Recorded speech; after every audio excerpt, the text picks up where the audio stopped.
So this mom is wondering, wait a minute, you're telling me that I shouldn't let my kid get into that hysterical territory where they're vindictive and, getting back at everybody. I need to get there before, as I said, quote unquote, the egg breaks.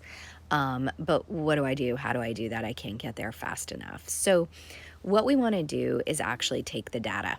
Like, start really understanding what is it that pushes your kid into that vindictive territory where they're equalizing, or to be clearer about it, it feels vindictive from our perspective, but really what the child is doing is trying to rebalance their nervous system.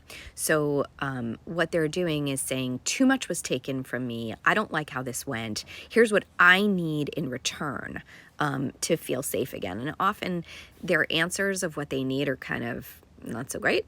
So we get focused on that, and then we're just like trying to stop it, and they're doing all these awful things like kicking their sibling in the face or telling us that we've never loved them, or breaking things, or whatever your kid who's like this does. And we get focused on those things, and then by the time it's over, we're just like, so here's the deal. I want you to actually get kind of dispassionate about it and just look at it like a scientist. Be a citizen scientist. Gather the data and be like, when does this happen?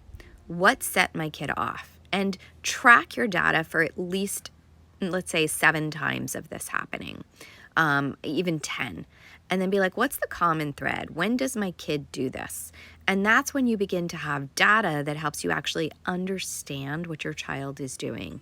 The next level is to say, now that I understand what my kid is doing, what's the rightness and the wrongness? Like, what makes their behavior the right answer for them, even though it's maybe the wrong answer for everyone else around, and maybe long-term the wrong answer for them, but why does it seem like the right answer to them? That's the deeper level of the data. And once you have those two things, then I can help you turn that around. So that would be my first step if we were working together, is I would ask you to track that.